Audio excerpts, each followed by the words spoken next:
What do we mean when we say that someone is being polite?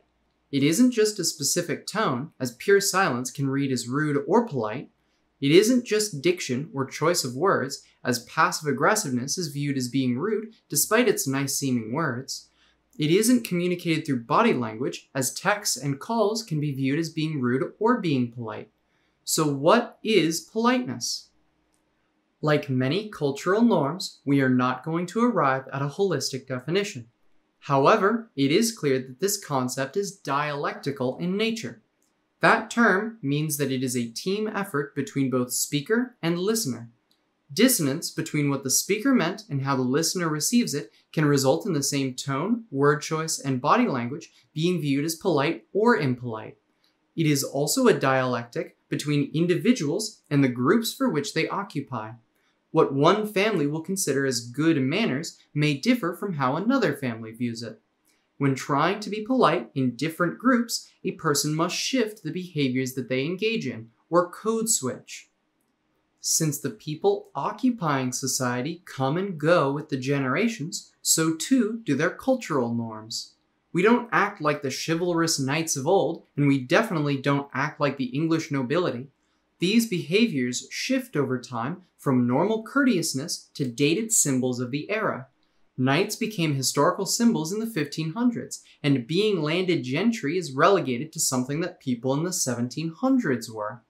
Eventually, the behaviors and mannerisms we tie to good etiquette will be interpreted as old in the same way.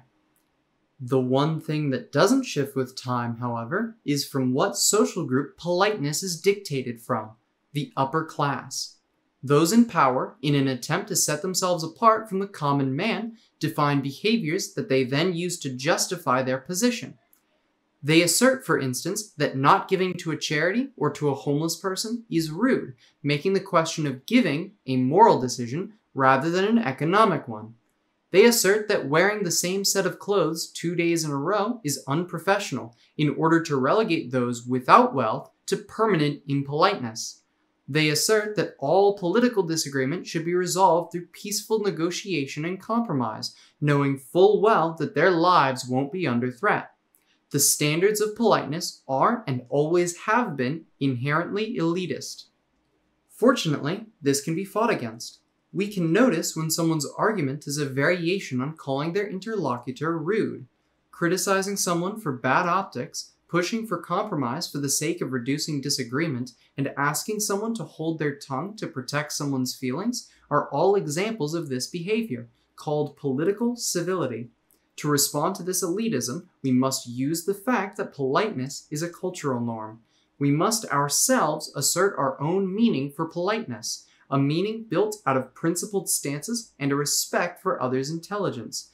To be polite is to respond to boldly the injustices you come across, and to hear out those who find something wrong in your reasoning. To be polite is to arrive at your stances through your own synthesis, and to stand your ground when you are in the right. To be polite is to spare nothing from scrutiny, and to embrace rationality.